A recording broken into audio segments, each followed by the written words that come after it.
Praise the Lord. And muli tayo po ay nasa Apostolic School of Leaders at ito po ay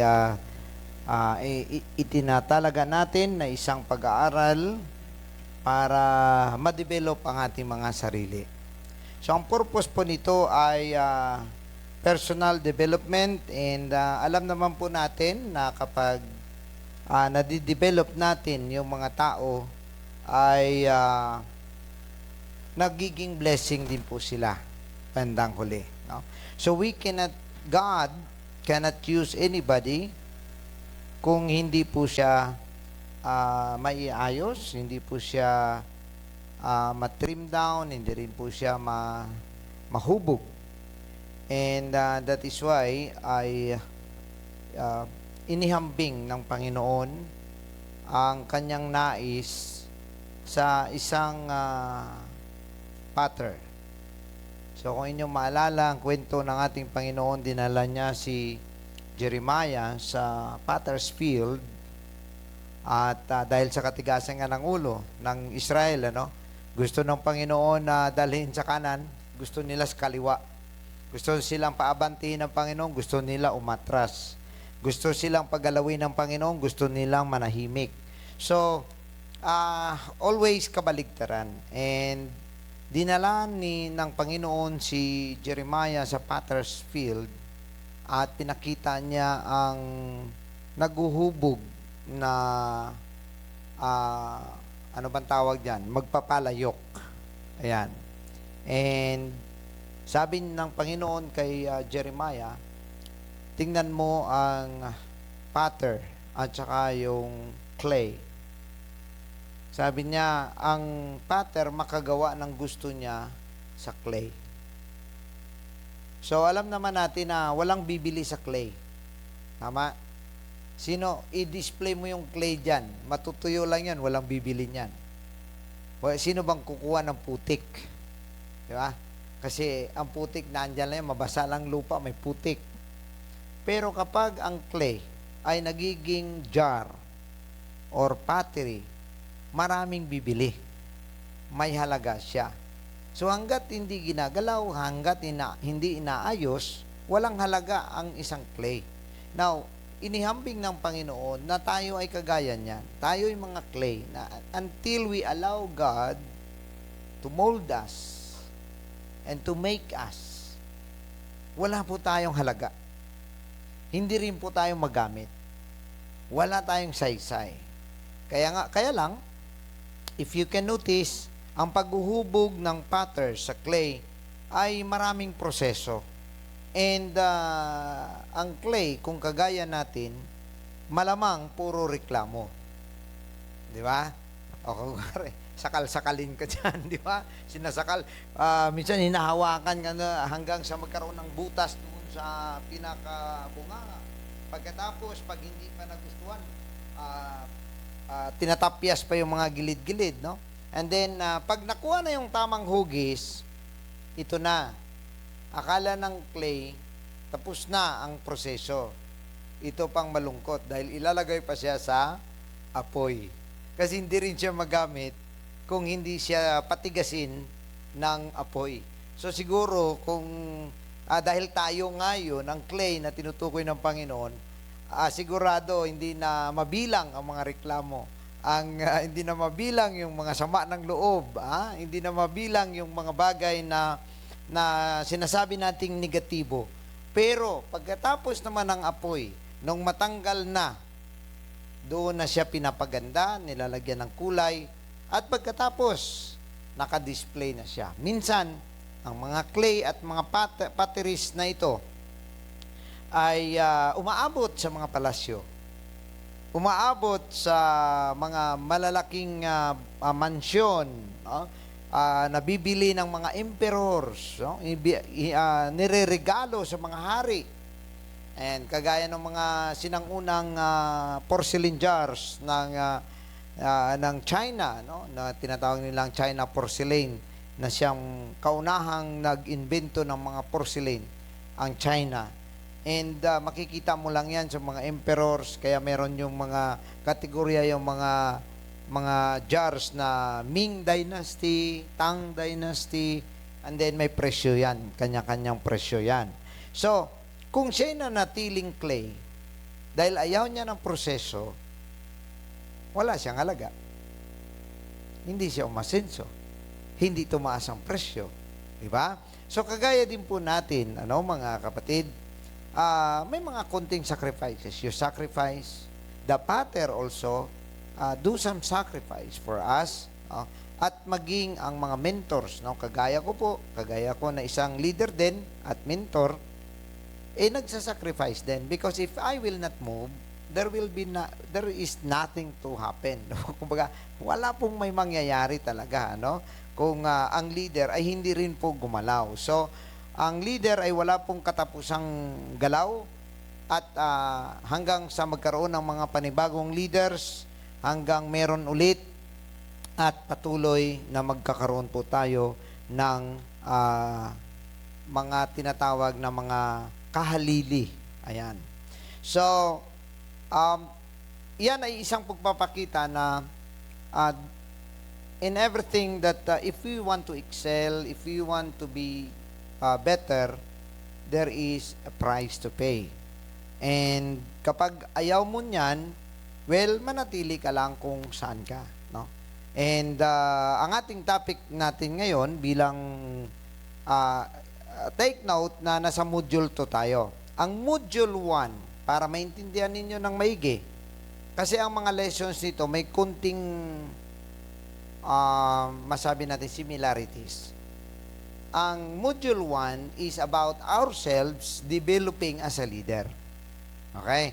Paano natin ma-develop ang ating mga sarili para maging isang leader? Now, ang module 2 na ito is about us being leader ay developing others to become leaders.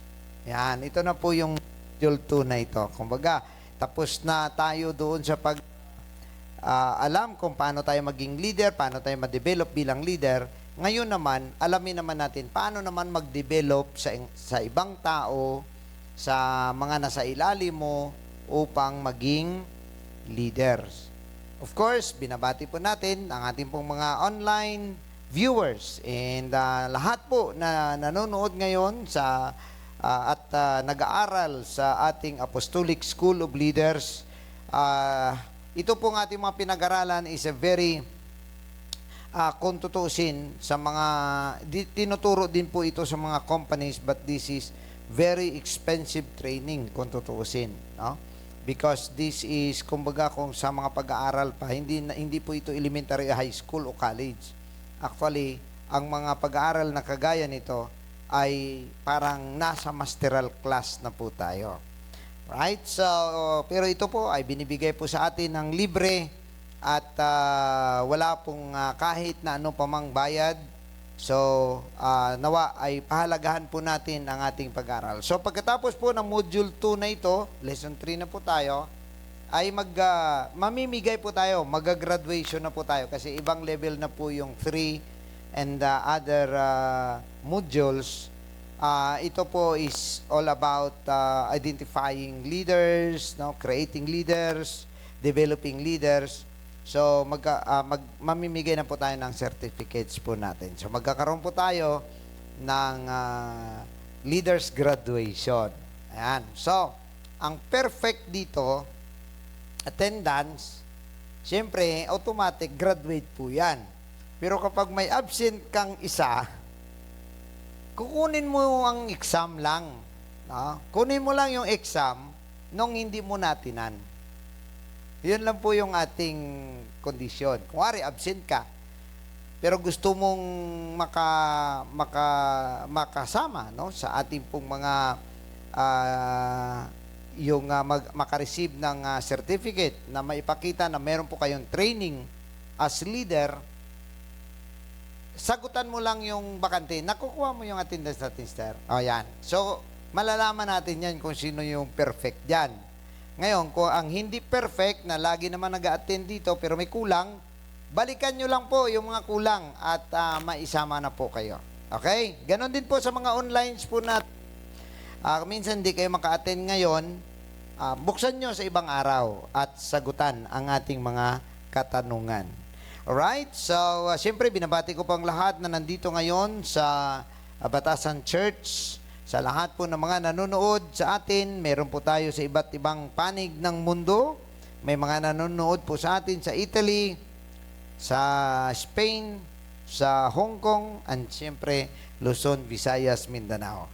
Ayan. So, ang iba hindi maka-online ngayon, sa susunod, nag-online po yan sila. Okay? Sa ibang mga araw. Alright, so before we proceed, let us bow our heads for a moment and let us ask God to lead us and to bless us today. Tonight, in Jesus' name, Lord, we praise you, we thank you. At ikaw, Panginoon, ang aming pinaglilingkuran, ikaw ang aming pinupuri. Nawa, Panginoon, i-bless mo ang aming pagtitipon ngayon, maging sa pag-aaral na ito, upang kami, Panginoon, ay ma-equip bilang mga leaders, bilang mga nangunguna sa iyong gawain, Panginoon. Nawa, sino mang mga naka-online, sino man ang kasama namin at manunood nito, Panginoon, ikaw, Lord, ay mag-bless sa kanila, sa kanilang mga ginagawa, sa kanilang mga gawain, ministries, Lord, and even, oh God, sa kanilang mga pag-aaral, sa kanilang mga responsibilidad, ikaw, Panginoon, ang magpapala. Bless our night, Lord, today, and bless, O Lord, our topic, even our learning. Give us wisdom and understanding in Jesus' name. Amen. Alright, so, ang ating pong topic is identifying potential leaders. And napag-usapan natin last Monday, ang pagkakaiba ng leader sa manager. Ang leader, he is more focused on where we are going. Yan. Saan ba tayo patungo? Ano? Saan ba tayo papunta? Saan ba tayo abot? Ayan, yun po yung leader. Ang manager, day-to-day basis. Ibig sabihin, maiayos lang ito, manager po yan. Mailatag ang mga kailangan, yun po ay manager. Yan. So, ang mga leaders nagsisimula naman talagang maging manager para malaman mo how things goes on. But if you have the skills and the knowledge of being a leader, aangat ka sa mga kalagayan at ikaw ang naturally ikaw ang mapipili bilang maging leader. Ayan. So hindi po palakasan ang leadership it is what you express, what you are displaying, ano ang pinapakita mo, ano ang iyong karakter, diyan po nagbabase ang pagiging leader. So hindi ka po pwedeng i-appoint kung hindi ka nagpapakita ng mabubuting bagay tungkol sa pagiging leader po natin.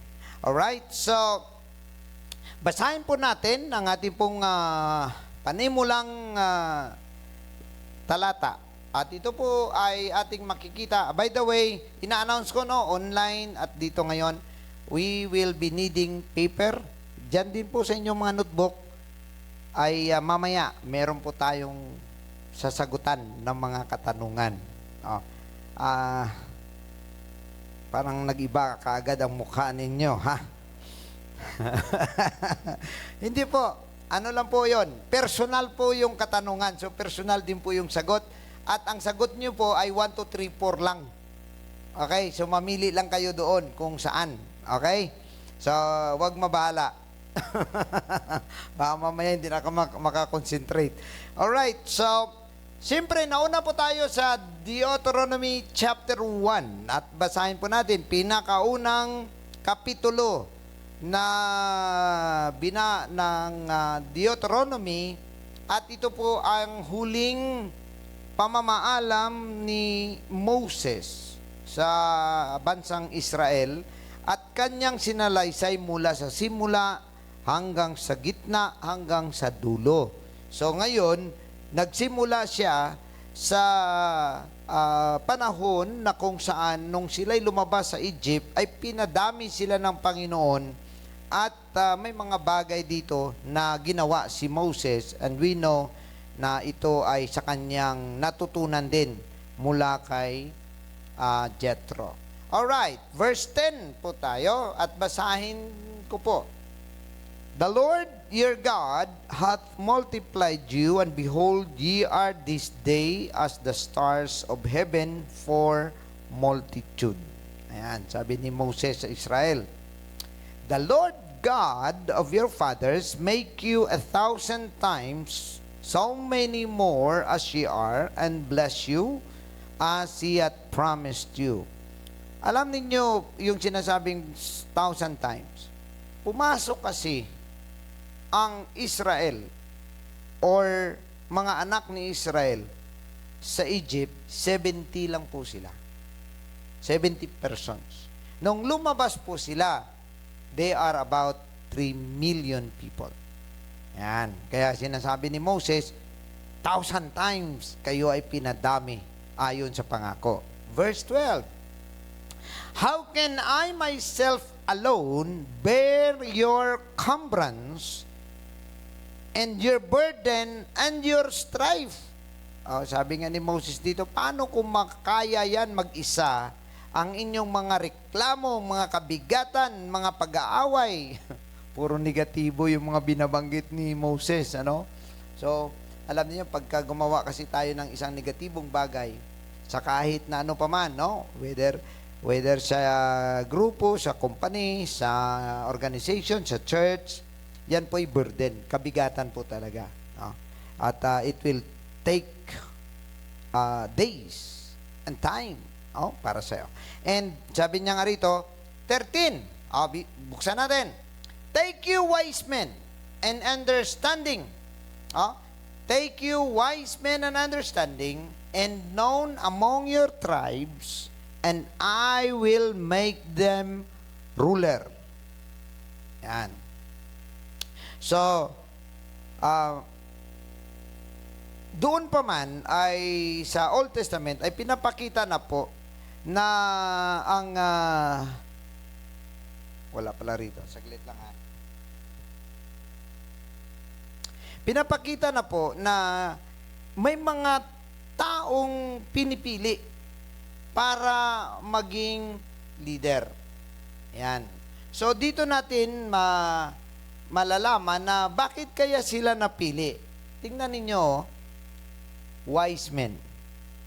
Paano ka magiging wise kung hindi ka nagbabasa? Hindi ka nag-aaral? Hindi ka natututo? O, di ba? Ano pang sunod? May pangunawa. Ibig sabihin kasi, pag sinabi mong wise men, marami kang natutunan. Pero ang understanding actually ay tungkol ito sa kaya mong i-apply ang iyong natutunan. Kasi hindi mo ma-apply kapag hindi mo naintindihan. Alam nyo ba yon na if you cannot understand something, you cannot apply it? Hindi mo ma-apply yan, hindi mo naintindihan eh. Kaya nga kuminsan, pag nagutos ako, ay itong gawin mo. Pag hindi niya naintindihan, mali ang gawa. Yan. Kaya minsan, ang ginagawa ng, kahit sa akin, alam mo kung anong gawin, paano gawin. Yan. Kasi minsan, may mga taong nahiya magsabing hindi. Oo lang. Naintindihan mo? Opo. Alam mo? Opo, opo. Pagkatapos, ba't mali? Mali po. Ayan. So, take note ang pinili, wise men. Understanding. Ibig sabihin, may mga pangunawa ng mga tao. May mga, at ano pa? And known among your tribes. So, paano ka magiging kilala kung wala ka namang may nagagawa? Di ba? Makilala ka lang kung may nagagawa ka. At kapag, sabi nga rito, and I will make them rulers over you. Ayan. So, magiging ruler. Magiging leader, ibig sabihin.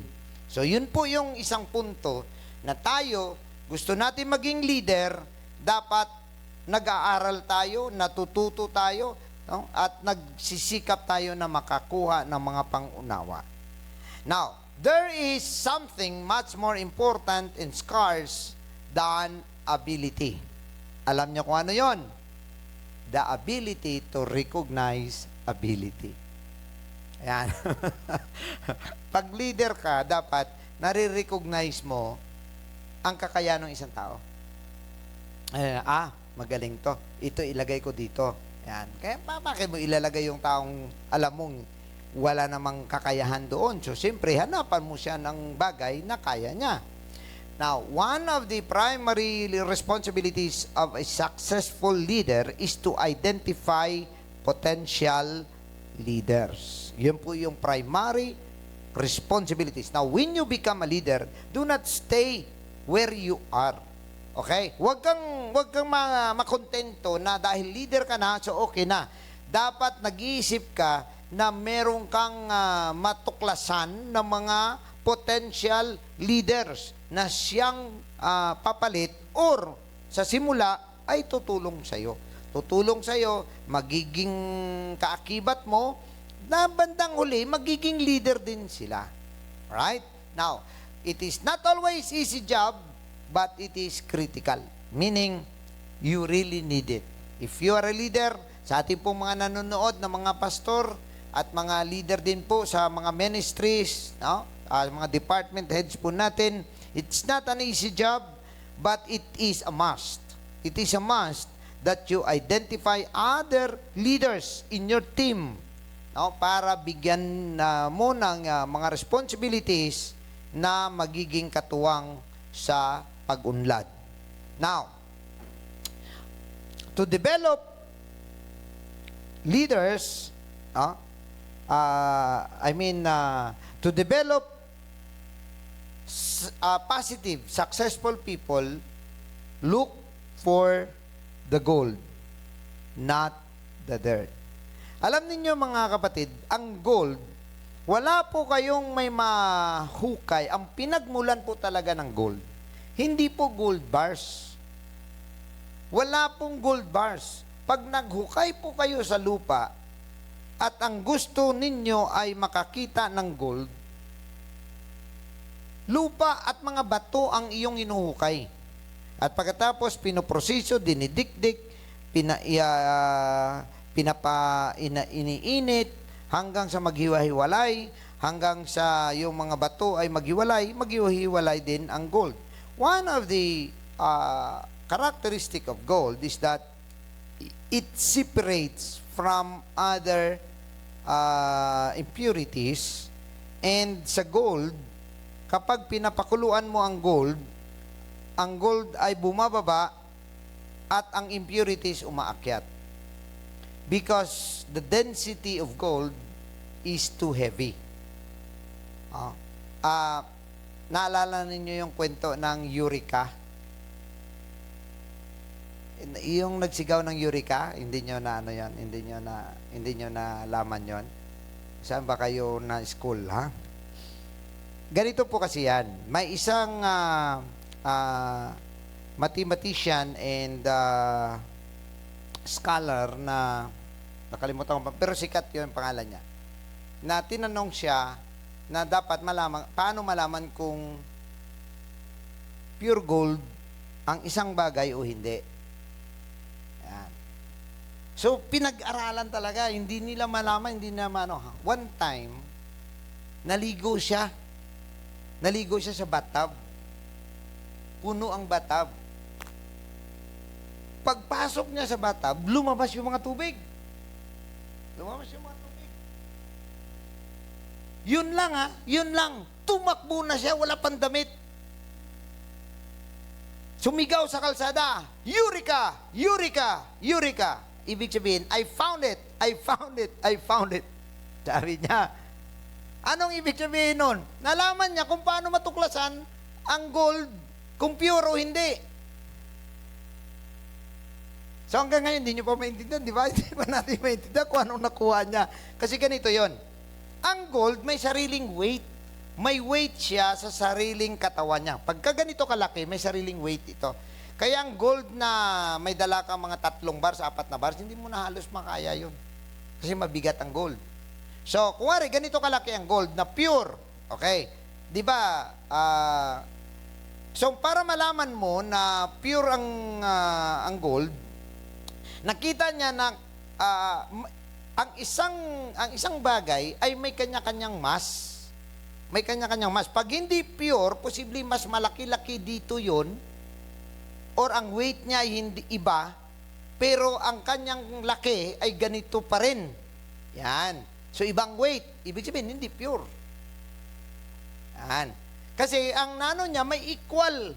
Pagpasok niya bilang tao, may composition siyang sarili, lumabas yung tubig, pag winay mo yun, ibig sabihin, yun ang kanyang equivalent ng kanyang mass.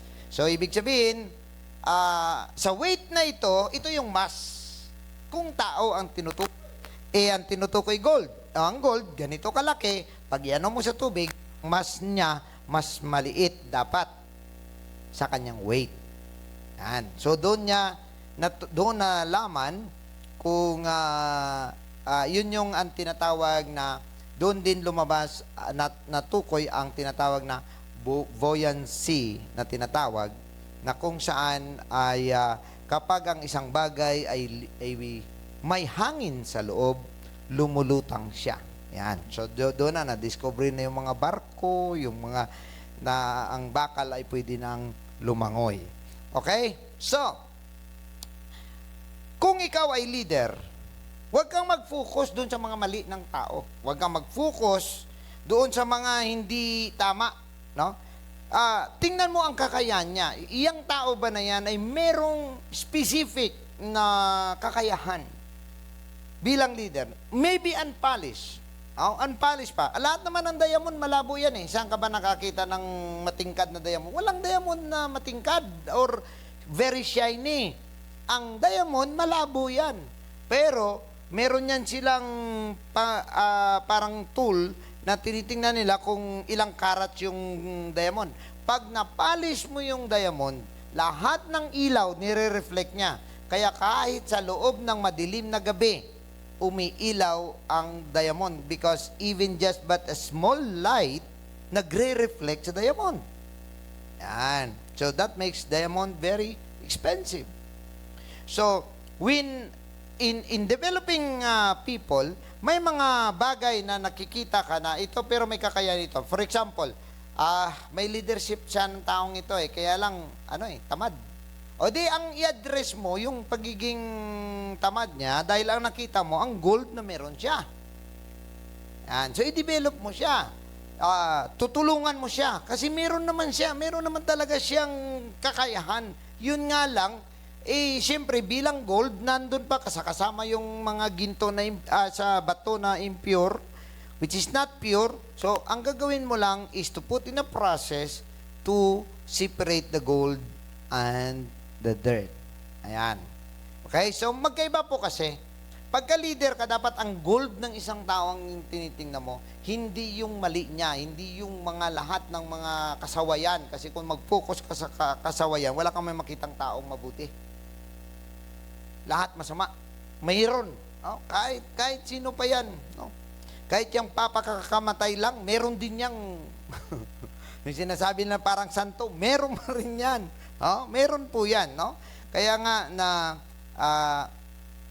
dapat mag-focus tayo sa magagawa ng isang tao. And then, ang mga mali na yon, ayusin mo na lang yan. Unti-unti mo siyang turuan. Ito, pwede ito, gawin mo to. Ito, gawin mo to. Ito, gawin mo to. Ayan. Kumbaga, madali na, no? Now, pinakamahalaga sa isang leader is to select the right leader. Alam nyo, disaster po talaga pagka namili po tayo ng maling leader. Sa totoo lang, ang Panginoon, pag nag-appoint ng leader, hindi po siya gumagamit ng votation. Wala kang may mabasa na meron pong nagbutuhan, no? Na ilagay or sino ang mangulo diyan, no?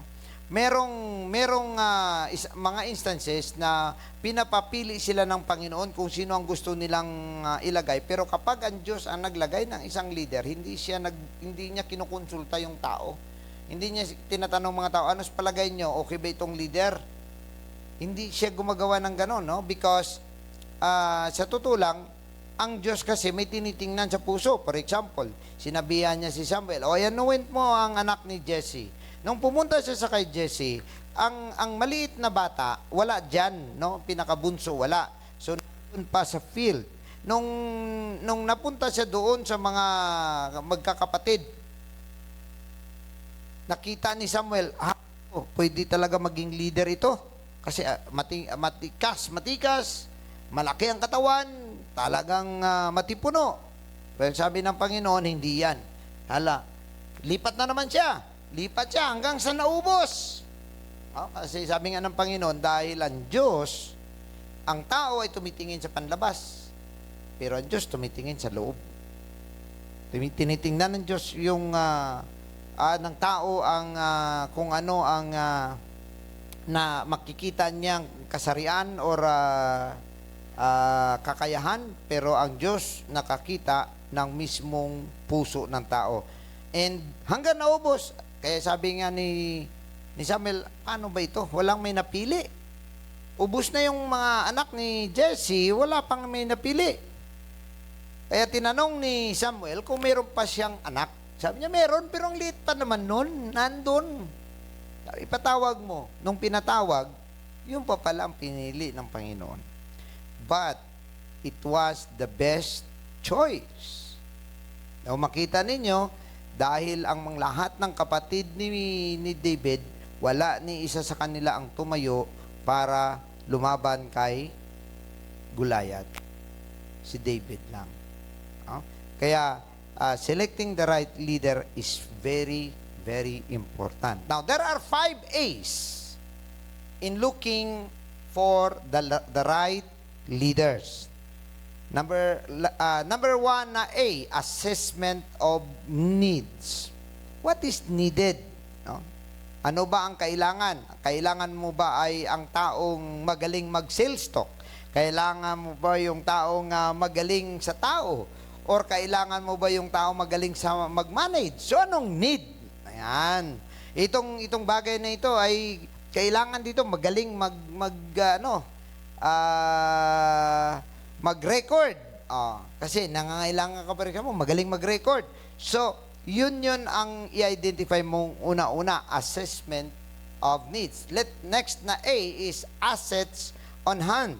Ibig sabihin, ang need mo ba na yan ay meron ka namang taong available.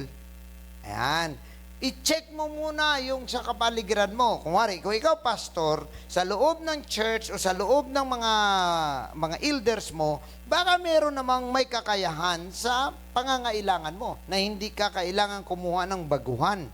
Dahil napakahirap na baguhan ang iyong pipiliin. Sabi pa nga ni Apostol Pablo, huwag kang pumili ng novice. No?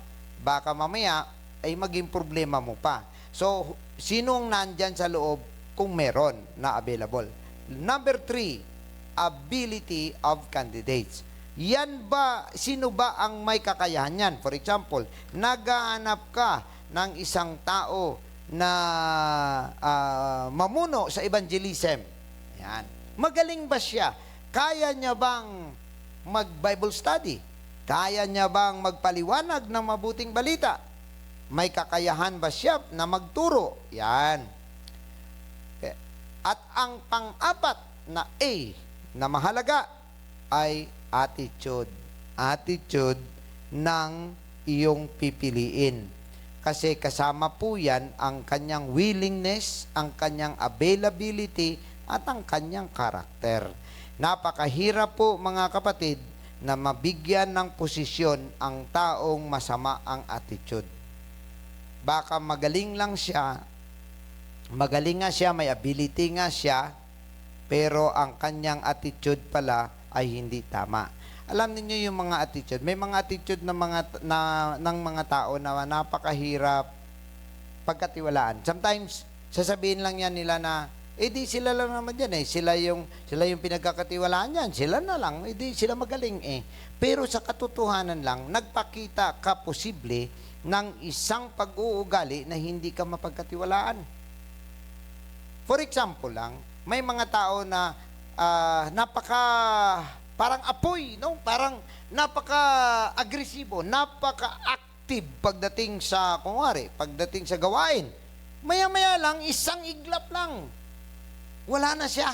Hindi na magsimba. Ayaw nang magsimba. Yan. Yan ay magpapakita. Ibig sabihin, hindi maganda yan. Naglalagay ka ng ginto sa tubig. Yan, sa dagat. Naghahagis ka lang ng ginto mo sa dagat. Bakit? Sooner or later, now you see, then now you don't. Yun ang mangyayari. So, attitude is very important. Consistency is part of attitude. Yung kahit may pinagdadaanan ka, okay, nandyan na tayo, may pinagdadaanan ako, hindi nila ako maintindihan. But if you are a leader, you must overcome that. Hindi ka po pwedeng maghanap ng masisi mo sa kalagayan mo. Because lahat ng kalagayan natin, somehow, is a part of what we have done. Kung ano ka ngayon, ginawa mo yun nung nakaraan. Kung meron ka mang ini-enjoy ngayon, dahil nagsikap ka nung nakaraan. Kung meron ka mang sakripisyo ngayon, na kumbaga masama ang iyong kalagayan ngayon, ang mga pinagdadaanan mo ngayon, dahil resulta din yan ang ginawa mo nung nakaraan. Yan. Choices din po natin yan. Gaya niyan. Maraming mga tao nag-aaway, nabubugbog ng asawa. O reklamo siya ng reklamo, ay nabugbog siya. Eh dahil choice niya yun eh. Pinili niya yun. O, alam niyang boksingero, yun asawahin niya. O diba?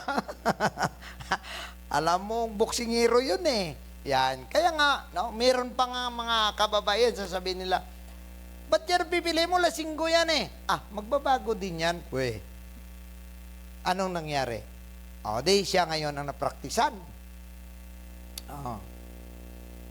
Kaya nga, no, na sa atin, ang attitude very, very important. Sa mga trabaho ngayon, makikita ninyo ito, mapupunan ninyo, ang tao na hindi mapirmi, lagi na lang na fire out, or hindi, lagi na lang ayaw na. Palipat-lipat, hindi yan mag-aasinso. Paano ka-aasinso? Diba? Kasi ang attitude mo ay hindi tama. So kahit sa gawain dito, no? Sa church, hindi ka magiging successful na manggagawa, pastor, leader, kung ikaw ay hindi stable ang iyong attitude and character. So mahalaga po yan.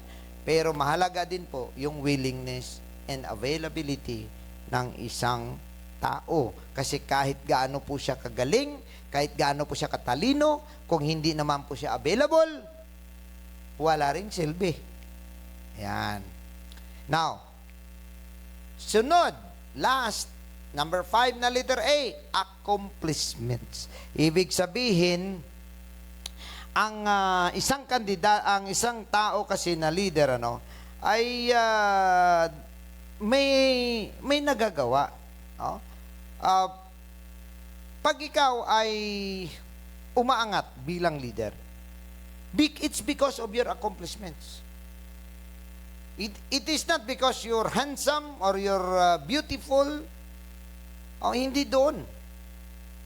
Kaya ka napili na naging leader ka, it's because may accomplishment ka. So mahalaga po yon na isang tao mailagay mo, may accomplishment na. For example lang, ilagay mo siya sa isang posisyon. Kahit nga yung mga magbuto-buto, eleksyon. Minsan, siyempre ang nananalo ay popular. Ang popular lang. So, hindi, kagaya ngayon, mag-i-eleksyon, di ba? Namimili tayo sa ating kakilala. Ang isa pang malungkot na kalagayan ngayon ng mga Pilipino, ng utak ng Pilipino, na namimili sila by group. Kung sino ang pabor nilang grupo. For example, ngayon, di ba, may Marcos, may Duterte, may Robredo na grupo.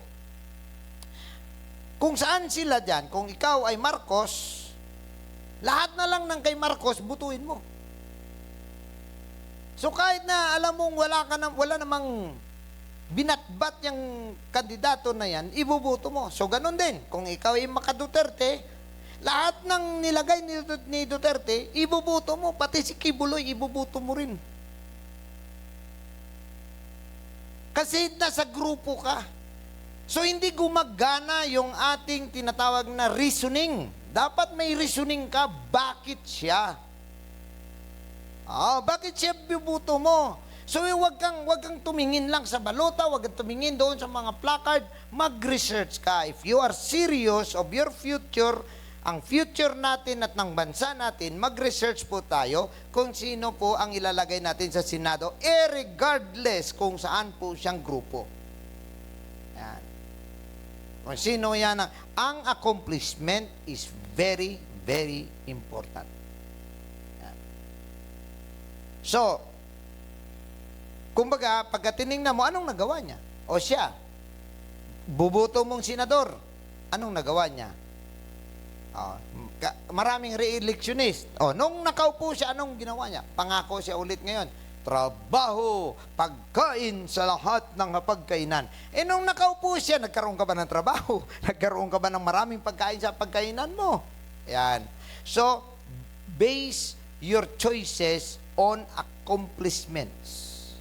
Yan. Sa mga nagawa ng isang tao. At hindi kung kanino siya nabilong or kanino ka pabor. Ayan. Kaya ang nangyayari ngayon, di ba? May mga galit kay Marcos dahil sa ginawa niya kay Duterte. Ang ginagawa ngayon ng mga kasamahan ni Duterte, bubutuin nila lahat ng kay Duterte for retaliation. So saan ang ating kinabukasan? Kung puro na lang ang iniisip natin, retaliation. Saan? Saan tayo mag-aasenso? Dahil binuto mo yan dahil lang sa sama ng loob mo. Ayan. Okay? Kaya nga, sa isang babae na nag-break up, ang payo do not entertain suitor immediately. Kasi dahil sa sama ng loob mo, tatanggapin mo yun. Kahit hindi pa yan karapat-dapat sa'yo. Ayan. So, kumbaga paganahin po natin ang ating mga reasoning. Alright? So, yan po ay mga basihan. Kung mamili tayo ng leader natin, mamili tayo kung sinong ilagay natin, ano ba ang kanyang mga nagawa nung siya'y binigyan. Kasi hindi ka po pwede mamili ng leader na out of nowhere. The leaders are there already at binigyan na sila ng responsibility. Nung binigyan siya ng responsibility, anong ginawa niya? Yan, doon ka magbase. Alright? Now ngayon, mga kapatid, lahat tayo ay dapat na ma-assess natin ang ating mga sarili. So, hindi lahat na nakikinig sa ASL, hindi lahat na nag-aral sa ASL, ay meron naman talagang masasabi nating characteristic of a leader. However, kaya tayo nagkaroon dito ng ASL this is to develop leaders. And if we develop leaders, meaning, undeveloped pa yan sila. So, we expect na hindi lahat ay maayos or magaling. Now, gusto mo maging magaling na leader, edi mag-aaral ka. Alright. Now, kuha muna tayo ng ating mga notebook at meron po tayong mga sasagutan. Sa mga online po dyan, kuha po kayo ng inyong mga papel. Dahil pagkatapos po nito, ay ipapasa nyo po sa akin ang inyong pangalan at ang inyong score. Yan. Malalaman natin. At ang inyong gagawin, meron kayong papel, lagyan ninyo yan ng numero na 1, 2, 3, 4 hanggang sa matapos po ang ating question and then bawat number na yan ay may number ka ring pipiliin. Okay? Kuha kayo. At mamaya po ay i-check po natin.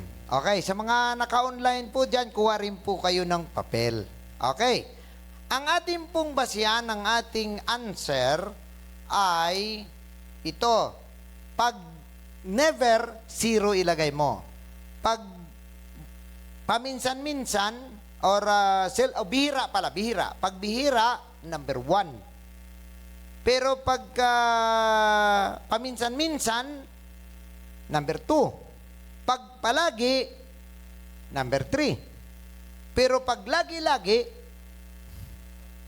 number 4. Ayan. Okay? Alam na natin? Meron na? Okay. Now, ngayon, ganito ha. Paglagay nyo ng number 1, hindi nyo na kailangang isulat ang question. Ang isulat nyo, answer. Okay? Answer sa number 1. Ayan. Tapos, picturean nyo po yan, ipasa nyo po sa akin. Sa ESL support group, sa ESL po natin, ipasa nyo po yung numero na yon. Ang inyo pong, so wala pong words na makita po doon, ha? Okay. Pangalan nyo lang po. Number 1 question. Okay, by the way, ito kasing question ito sa second person. Meaning, kung ako ang leader, maghahanap ako ng leader, ito yung aking mga basihan ng mga question. But this time, ang second person, gawin nating first person. Okay? Gawin natin first person, meaning kayo yon. Okay, ikaw yon. I-assess mo ngayon ang iyong sarili. Number 1, the person which is you has influence. Alin ka doon? 0, 1, 2, 3, or 4. You have influence. Ano yung ibig sabihin? Parang tumaas ka agad kung saan-saan na inabot yung mga paningin nyo, ha? Anong ibig sabihin? Ibig sabihin, may kakayahan ka ba na ma-persuade mo ang isang tao? Ayan. Kung wari, ayaw niyang umalis, pero napilitan mo siyang umalis. Ayaw niyang mag-mall, pero nasama mo sa mall. Ayaw niyang mag-ice cream. May tao bang ayaw sa ice cream? Okay. Sa tag-init, parang walang ayaw eh. Pero sabihin na natin, yung tinatamad siyang umalis, pero napaalis mo siya. Yan. Kunwari, gaya niyan sa Bible study, ayaw niya mag-attend, pero napa-attend mo siya. Influence din po yan.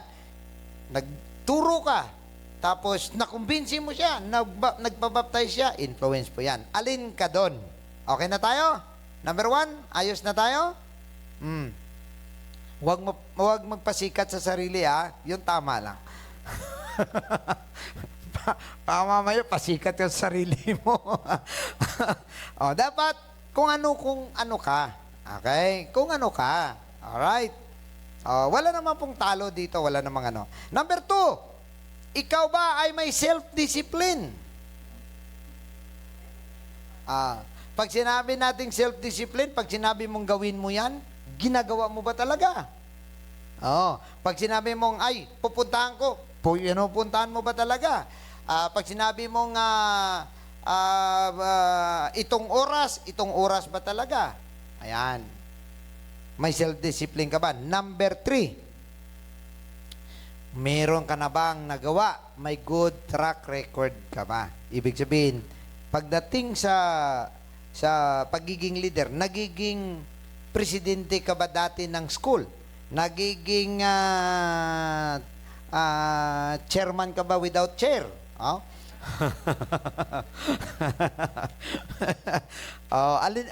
Dati ka na bang naging leader? For example, nag-leader ka ng mga Zumba class. Di ba? Kahit nung dati, ikaw yung leader ng bingo. Ang punto ay ganito, meron ka na bang napatunayan bilang leader? Ayun, yun po yung ating katanungan dyan. Okay? Number 4. Okay lang kayo dyan, mga online? Wala namang reklamo mga online natin. Baka yung online natin, 3 na lang dyan sila. Okay. Number 4. Ikaw ba ay may strong people skills? Anong ibig sabihin ng people skills? Yung magaling ka bang makausap mo yung tao. Parang hindi ka napupunaw, hindi ka nagtatago sa tao. Pag may tao, oy, kumusta? Tapos maya-maya lang magkaibigan na kayo. Ayan. Okay? So, magaling ka ba? Kunwari sa sales, hindi mo kilala yung tao, pero nabintahan mo ng kabaong. O, di ba?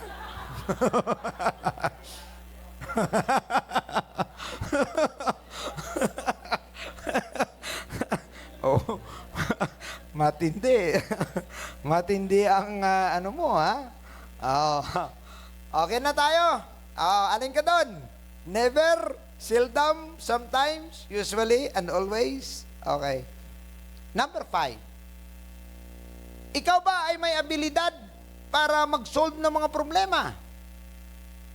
Pag may problemang dumarating, parang mahilig ka ba na, ano bang problema? Ano bang problema? Ay, ganon. Bahala na lang kayo dyan. Ang ibig ko pong sabihin ay ganito. May problema. Ano kaya kung ganito na lang gawin natin? Palagay ko mas maganda ko. Kumbaga, may na-solve ka bang problema? Okay? So, kunwari, wala kang pangbayad, dumating yung maniningil na Bombay. Na-solve mo ba ang problema mo? Oo, na-solve ko kasi lumabas ako doon sa likod namin. Okay. Ibig ba sabihin, kunwari ganito, nag-away yung dalawa mong kasamahan. Tapos, nandun ka. Nasolusyonan mo ba? Yan. Napagbati mo ba sila? Magaling na skill yun. To solve problems. Ayan. Okay? Number 6. The person, ikaw ba ay tinatanggap mo ba na kung anong meron, okay ka na? Okay lang ba sa'yo na kung anong nandyan, okay lang yan? Yan. Mediocrity ang ibig sabihin ng status quo. Status quo, ano lang, parang ayan na, dyan na lang. Okay? Yan ka ba? Sagot ha, sagutan mo. Kumbaga, parang wala ka lang sa'yo, kung anong nandyan, okay ka lang. Okay na? Number 7. Ikaw ba ay tumitingin sa mas malawak na picture ng kinabukasan? Ayan. Kumbaga, ibig sabihin, hindi ikaw yung tao ba? Ikaw ba ay tao na ang tinitingnan mo yung mas malawak na kinabukasan? Yung epekto ng mga pangarap mo. Ayan. No? You always look at the big picture and not on the details. Ayan. Number 8. Ikaw ba ay may kakayahan para i-handle ang stress? Ayan. Hindi ka ba bumibigay sa stress? Or nangahagis ka ng baso kapag na-stress ka? Kaya mo bang i-handle ang stress? Ibig sabihin kasi pag-handle ng stress, hindi ka na masyado naapektuhan, hindi ka nasusobrang galit, hindi ka nauubusan ng pasensya. Yan. Okay? Or, kaya mo bang i-handle ang stress mo? Kasi ang stress naman, hindi naman talaga nawawala. Kaya mo bang i-handle ang stress mo na hindi ka nagiging offensive? Hindi ka nagiging, masabi natin, violente. No? Hindi ka nagiging sobrang trouble. Ayan. Okay na? Okay, number 8 po yan. Number 9. Number 9. Ikaw ba ay merong positive spirit? Yon. Kasi, minsan, meron tayong negatibo na pakiramdam. Pagka may problema ba, lagi ka bang, hindi, kaya yan, okay lang yan siya. No problem. Hindi ka, okay lang po yan. Okay? Positibo ka. Ayos din yan. Okay lang yan. No? Okay. Iba, sobra ka positibo, wala na tuloy may nagawa. Sobrang positibo. Okay, number 10. Ikaw ba ay inuunawa mo ba ang mga tao? Okay, kagaya nito. May mga tao na ang nagkikita sarili lang. Hindi niya inuunawa ang kalagayan ng ibang tao. So, for example,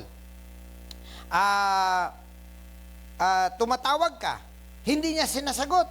Hindi niya nasagot. So, galit na galit ka. Bakit hindi niya sinasagot? Bakit saan may cellphone mo? Ipakain ko yun sa yung cellphone mo. Ayan. Pero kung ikaw ay umunawa ka rin sa tao, iniisip mo, baka busy lang. O, di ba? O, baka naman meron namang ginagawa. Ayan. O, isa pa dyan na inuunawa natin yung tao, yung kaya siya nagkakaroon ng ganong klaseng reaksyon dahil ganito. So, ibig sabihin, inuunawa mo siya. Okay, inuunawa ko, hindi ko siya papatulan kasi inuunawa ko na maaring may mga pinagdadaanan siya. Yon. Parang inuunawa mo ang kalagayan ng tao rather than ang iyong sarili. So, this is more on thinking na baka ang taong ito ay may problema talaga. Okay? Kaya hindi niya nagawa. Yon. Okay? Kaya ang pinakamaganda nga rito is sometimes if you are a leader, let them explain why. Kung hindi tumama sa iyong expectations ang nangyari, let them explain kasi hindi mo sila maunawaan kung hindi sila magpapaliwanag. So, kahit sa akin, may times na parang nagagalit ako, bakit ganun ang nangyari? Pero after na magpaliwanag siya, naintindihan mo, edi naging maayos ang lahat. Okay. Number 11. Ikaw ba ay hindi masyadong nagkakaroon ng personal problems? Ang personal problems kasi na tinutukoy, parang, di ba may tao talagang parang nagmamagnet yung mga problema para sa kanya? Kasi ito ang personal problem usually is made by you. Yan. Ang personal problem is a problem that you created. Yan. Yun po yung personal problem. Okay? Number 12. Ikaw ba ay willing na kunin at magkaroon ng responsibilidad? Yan. Willing ka ba? Kunwari, ganito, may gagawin tayo. Opo. Gawin ko po yun. Yan. Yung mga karakter na ganon. Kaya nyo bang ganito? Kaya ganito? Gawin nyo to? Opo, kaya po. Ako na pong magbahala dyan. Ako na po yung magano. Yan. Yun ang mga tao na willing to take responsibility. Number 13. Ito, iwan ko kung sino ang free. Ikaw ba ay malaya mula sa mga galit? Hindi ka ba nagagalit? Ayan. Okay. Number 14. Ikaw ba ay willing lagi na magbago naman? Or mag-apply ng mga pagbabago kung hindi tumutugma, kung hindi gumagana, palit, willing ka ba na papalitan, yung mga bagay-bagay na yan. Okay. Number 15. Ikaw ba, pagdating ba sa integridad, maaasahan ka ba? Ikaw ba ang tao na merong integridad? Pag sinabi po nating integridad, ibig sabihin, kilala ka na maasahan ka, mapagkatiwalaan ka, at maayos ka. Yan. Kumbaga, ang pagkakilala sa iyo ng tao. Ayan. Mataas ba ang pagkakilala sa iyo ng tao? Number 16 na po tayo. Ikaw ba ay tumutubo palapit sa Diyos or status quo ka lang sa Diyos? Ayan. Kung ano lang meron ka. Or ikaw ba ay nagsisikap na tumubo, na lumapit, maging malapit sa Panginoon? Or as is ka lang, wala kang may ginagawa? Okay? Alright. Marami-rami to. Kala nyo, ha? Number 17. Ikaw ba ay may kakayahan na makita mo kung ano ang sunod? na gagawin. For example, pag may ginagawa ngayon, alam mo na, meron ka kagad na isip na dapat ganitong kasunod. Dapat gawin din natin agad ito. Ayan. So, kumbaga nakikita mo na dapat yung, dahil ginawa nyo na yan, dapat ganito na. Ayan. So, alam mo na ang sunod. So, walang gap na kung tawagin. Okay, number 18. Ikaw ba ang taong tinanggap na minsan bilang leader ng ibang tao? Yan. Ikaw ba itinalaga, naitalaga, napili, or kinikilala na leader kahit na hindi pa ikaw ang inassign? Ano? So, tinatanggap ka ba bilang leader ng ibang tao? Okay, sa iyong sarili, Okay na tayo? 19. Ikaw ba ang tao na may kakayahan at may pagsisikap na matuto? Gusto mo bang mag-aral lagi? Gusto mo bang malaman mo pa ang iba pang bagay na hindi mo pa natutunan? Okay? Okay na tayo? Number 20. Ikaw ba ang tao na parang pag nandun ka, parang ang tao lumalapit sa'yo? Yan. Hindi allergy ang tao sa'yo. Ayan. Ikaw ba yung tao na yon? Ikaw ba ang tao na kaya mong tipunin yung mga tao? Ang mga kaibigan mo lumalapit sa iyo, ang mga kakilala mo kusang lalapit sa iyo. Ayan. Okay? Hindi ba sila umiiwas? Maliban sa mga nangutang sa iyo? Okay. Number 21. Ikaw ba ang tao na may tinatawag na good self-image? Ibig sabihin, how you project yourself. Ikaw ba ay totoo sa sarili mo? Yung tinatawag ba na, yung self-image mo ba ay sinasabi lagi ng mga tao, ang gusto ko sa tao na yan kasi talagang hindi niya pinipiki yung kanyang sarili. No?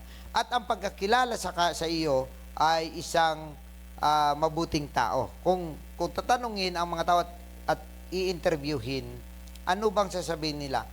Are you a good person or not? Yan. Sa palagay mo lang naman. 22. Ikaw ba ang taong willing na maglingkod sa iba? Yan. Hindi ka nagpaplastikan. No? Naglilingkod ka talaga sa iba. Okay, number 23. The person, ikaw ba ang tao na bumabangon kapag ikaw ay nagkaroon ng problema or kumbaga nalugmok? Ikaw ba ang tao na nagdi-desire na makabangon agad, no? Nagba-bounce back ka ba, no? Or kusa ka lang na lulumok? Minsan kasi may mga tao na maliit na bagay lang, parang bagsak na rin sila. No?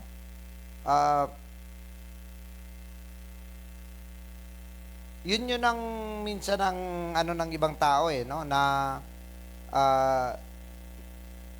yung resiliency kung tawagin. So, masama ang nangyari sa iyo, pero nagba-bounce back ka ba? At hindi ka, kumbaga, kaya mong bumangon. Yon. 24.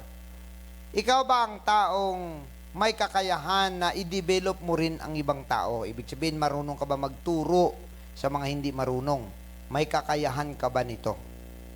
Ayan. Okay?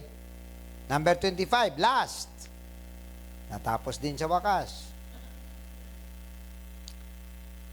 Ikaw ba ang tao na laging nagtitake ng initiative? Ibig sabihin, parang nag-iisip ka lagi ng isang bagay na hindi pa naisip ng iba. Ang ini-initiate mo, ikaw ang nagsisimula. Ikaw laging sige, ganito gawin natin siguro. Ayan, tapos sisimulan mo. Okay? Meron ba tayong ganon? Alright. So, Ang tanong, last ko na tanong sa inyo, kaya nyo bang bilangin yan, ang sagot nyo? Ah,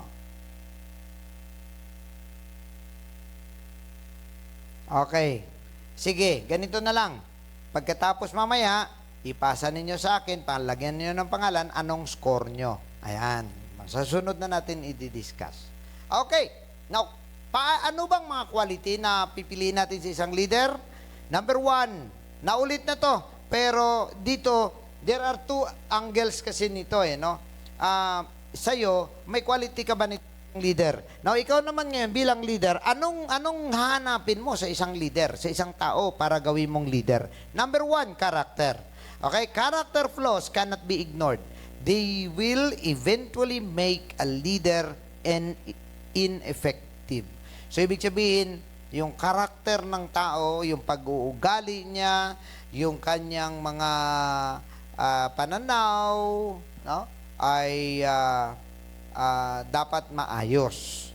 Alam ninyo mga kapatid, ngayon natutunan na ng mga executives na mas mahalaga na bigyan mo pansin ang karakter ng tao kaysa kanyang nalalaman. Okay? So ngayon, hindi na po basta-basta na meron kang certificate or diploma. Ang kailangan ngayon ay nagpapakita ka ng maayos na pag-uugali. In which, ito naman, actually mga kapatid, ang gustong sirain ng dyablo by modern technology. Yan, yung karakter naman ng tao. Kita ninyo, yung mga kabataan ngayon, unti-unting nagbabago ang kanilang mga karakter. Hindi kagaya nung unang mga panahon. So, isa po yan, no, na magiging balakid ng mga huling generation para magkaroon ng maayos na kinabukasan. Number 2, yung tao na yan ay magaling sa influence. Dapat, kung leader, naghanap ka ng leader, dapat marunong siya mag-influence. Now, ano po ba talaga ang influence? Ang influence, napasunod mo yung tao na hindi mo siya tinatakot. Okay? Hindi mo siya pinipwersa, hindi mo siya,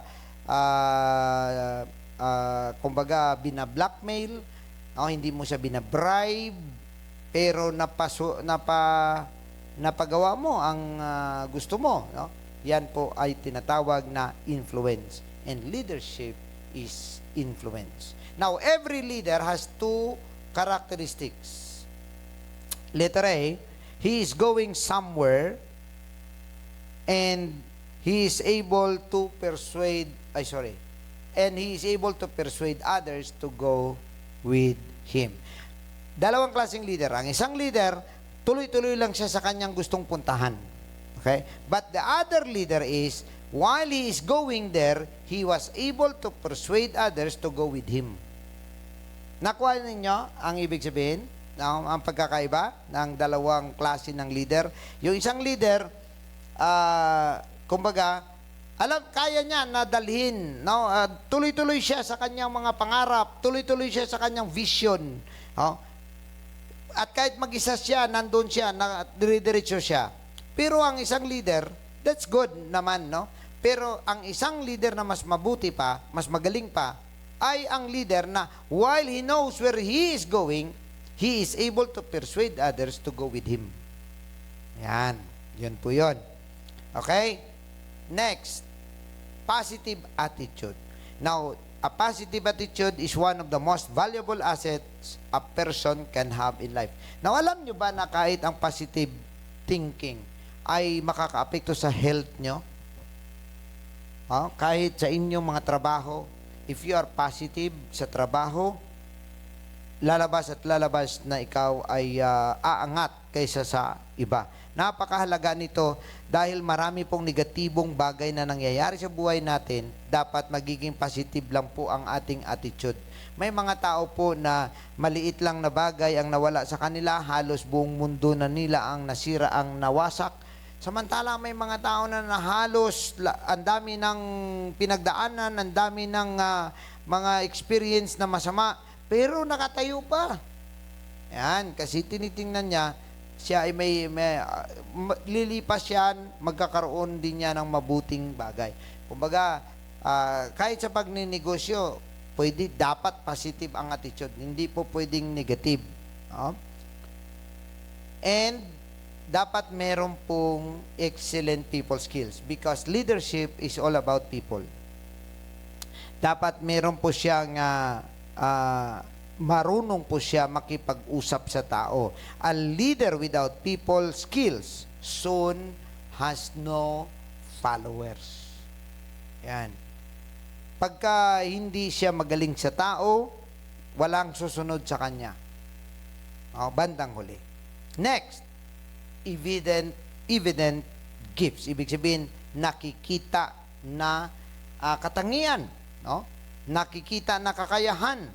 Now, tandaan natin that ang bawat isa sa atin ay merong gift. Naniniwala kayo doon?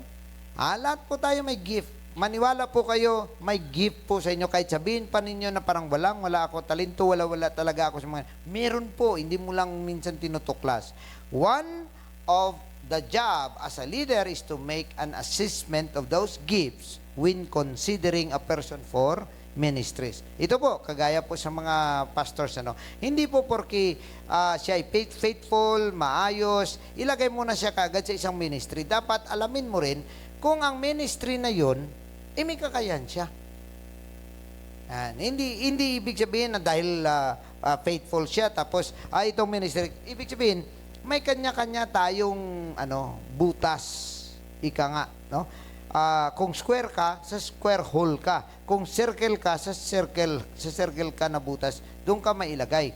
Because bawat isa sa atin may gift, bawat isa sa atin may kakayahan, and so, ibig sabihin, hanapin mo kung saan ka para magiging effective. No? Bilang isang leader, yun din ang iyong dapat na titingnan.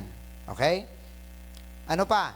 Proven track record. Yan, ito yun. A proven leader always has a proven track record. Ibig sabihin, may nagawa na, may napatunayan na. Yan. May ika nga, may portfolio, may biodata, may nalalagay sa biodata niya, hindi blanco. Merong mga biodata na pangalan lang at ang birthday ang meron. Pagdating na sa ilalim, wala nang mailagay. So ikaw, kung ikaw ay papunta sa pagiging leader at pipili ka ng isang leader, dapat may napatunayan na somehow nagiging effective yan. Okay? Isa pa, confidence. Dapat ang isang leader ay confident. People will not follow a leader who does not have confidence in himself. Okay? In fact, people are naturally attracted to people who convey confidence. For example, pagka ikaw ay inatasan, kunwari, ikaw magturo dito, for example lang, huwag kang magano na, mga kapatid, pasensya na po kayo kasi talagang hindi ko talaga masyado alam yung hindi ka po pwedeng magganyan. Walang maniniwala sa iyo kapag ganyan ka. Kapag ikaw ay binigyan ka ng isang responsibilidad, be confident to do it. Wag kang magpakita ng weakness. Bilang leader, wag kang magpakita ng weakness. Pag nakita ka ng tao na may weakness ka, mahina kang klaseng ng leader, hindi sila susunod sa iyo. Okay? So, dapat confident ka na bilang leader. Ano pang next? Self-discipline. Great leaders always have self-discipline without exception. Unfortunately, our society seeks instant gratification rather than self-discipline. Yun po yung problema sa ngayon. Ang mga tao gusto nila na yung sarili nila ay ma-gratify nilang sarili nila pero ayaw nila ng self-discipline. Alright? Ano pa? Effective communication skills. Effective communication skills. Ibig sabihin, magaling siya mag-communicate kung ano ang nararapat. Kaya niyang ipaunawa sa tao in a simple way. Yan po yung pagkakaiba ng good teacher. Alam niyo ba yon? There are teachers who just graduated as teacher, but there are teachers who has the skill of a teacher. Alam nyo ba kung ano ang meron siya? Kaya niyang ipaliwanag ang isang mahirap na bagay na simple lang. For example, may tao na magpaliwanag siya ng algebra, sobrang hirap mong maintindihan. Pero may tao namang magaling magpaliwanag na parang, ay, ba't ang dali? Ganyan lang pala. Di ba? Sabi pa nga ni Einstein, kung hindi mo kayang ipaliwanag, hindi mo pa naintindihan. Ibig sabihin, kaya hindi niya mapaliwanag ng mabuti dahil hindi niya nga naintindihan. Now, bilang isang leader, you need to understand what is the need, paano gawin, ano ang kailangan, at i-convey mo sa tao na malinis at malinaw. Yan. Now, ngayon, kapag naramdaman mo na hindi niya makuha-kuha, wag mong iasa na maintindihan niya rin yan. Kung kaya mong i-drawing mo. Kung kaya mong i-sample mo. Because kapag na mali, malaking trabaho. Malaking losses. Okay? Pag mali, uulitin mo. Pag inulit mo, kagaya nga, pag nag-construction, mali ang hindi naintindihan nung gumagawa, for example, grabing losses. Example lang For example lang, nagpagawa ako ng pader na dapat ganito kalaki ang bintana, ganito ang design. Tapos hindi niya naintindihan. So ngayon, dahil mali, ang gagawin mo, hindi po pwede, hindi magkasya ang ating nabiling bintana. Ano ngayon? Babakbakin. Okay? So, binayaran mo siya para gawin. Bumili ka ng materialis para gawin yon. Binayaran mo siya para gawin niya yon. And then ngayon, babayaran mo siya para bakbakin. Ito pang malungkot. Bibili ka ulit ng material para ibalik. At babayaran mo siya para ibalik niya ang pinagawa mo. Nakita niyo? 5 losses. Pag mali at hindi nagkakaintindihan. So, mahalaga po ang effective communication skills. Now, being effective means you make it sure he understands. Gaya niyan, for example, salita ka lang ng salita. Salita ka lang dito. Kung wala sa bahay, mga tulog pa yung mga minsan, nakaiga pa, hoy, gising na kayo. Ganito niya, ito yung panghugasan nyo to, ito mga mga mo yan. Alis ka. Pagbalik mo, walang may nangyari. Kasi hindi nila naintindihan. So, dapat malinaw. Dapat. At ikaw naman, bilang isang tao na gusto mo na magawa ng maayos, kapag hindi naintindihan, ipaliwanag mo. Magtanong ka. Ano po ba ang, ganito po ba, ganito? Yan, para malaman kung naintindihan mo. Because it will consume a lot of our time. Ano pa? Discontent. Malapit na po tayo. Discontent with the status quo. Ibig sabihin, hindi ka kontento na parang kung ano lang ang meron, yun lang. Alam nyo ba kung ano ang status quo? Status quo is a Latin for the mess we are in. Ibig sabihin, yung nangyayaring kaguluhan na to, nandito na tayo. Tapos sabihin na lang natin na, hayaan mo na, okay na lang yan. Okay ka na. No? So that's status quo. Ibig sabihin, wala ka nang gagawin dahil ayaw mo nang gumalaw. A leader who loves the status quo soon becomes a follower. Yan. So, avoid mediocrity. Bilang leader, strive for excellence. Strive for the better, for the best. Yan.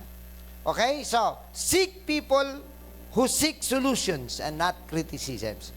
Ang pinaka-the best na mailagay mo sa pwesto, bila sa mga pastors pong nakasama po natin ngayon, hanapin mo yung mga tao na mahilig maghanap ng solusyon kaysa magreklamo. Okay? Now ngayon, lastly, ito po ang huling payo ni Apostol Pablo kay Timoteo. Alam nyo ba mga kapatid na lahat po tayo na tinatawag ng ating Panginoon, inaayos muna.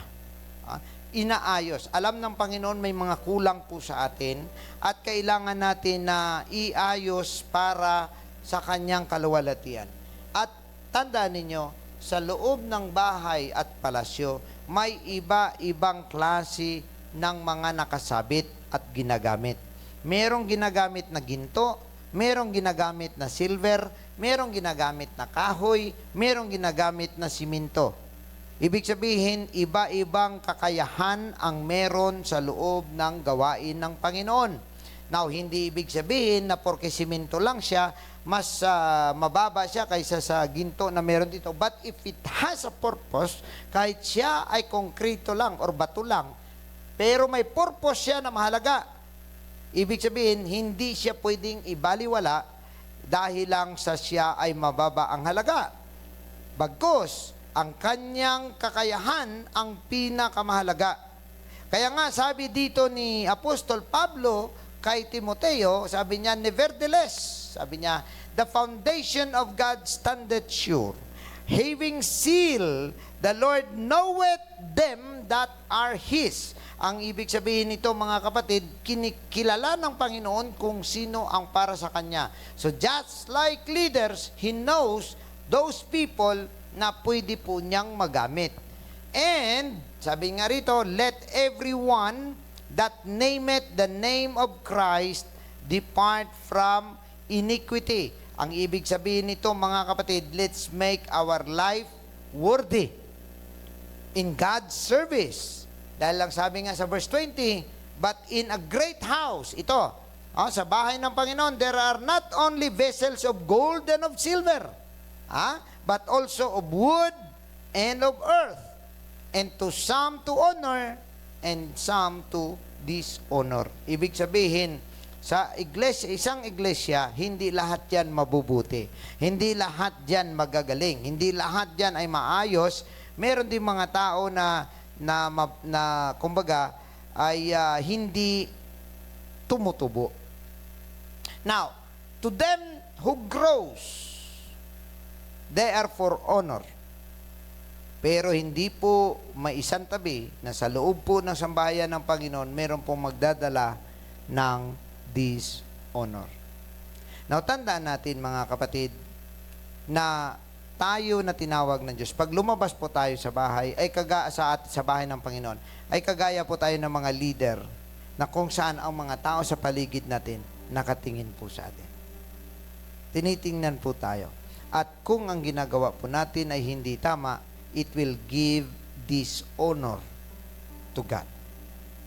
So, huwag po tayo mag-isip na sarili lamang natin ang kagustuhan, kundi sa bawat galaw po natin, ang isipin natin, will this give honor to God or dishonor? Now ngayon, sabi nga sa 21, para po sa atin lahat, if a man therefore purge himself from this, take note, he shall be a vessel unto honor, sanctified, take note, and meet for the master's use, and prepared, take note, unto every good work. Ibig sabihin, mga kapatid, lahat po tayo ay gustong gamitin ng ating Panginoon. Lahat po tayo ay gusto ng Panginoon na mailagak sa mabuting gawa. Hallelujah! Let's make our lives worthy of serving God. Let us all stand bago po tayo mag-entertain. Kung meron mga katanungan at bago po tayo magtapos, why don't we give thanks to God and let us pray to Him that He will make us a vessel unto honor, sanctified and meet for the Master's use. Hallelujah! Why don't you give your life to God? Bakit hindi ba natin pwedeng ialay ang ating mga sarili, ang ating kaisipan at ang ating puso sa Panginoon? Hallelujah! At kagaya ni Isaiah, pwede nating sabihin kung magtanong sa atin ng ating Panginoon, "Here I am, Lord, send me." Hallelujah!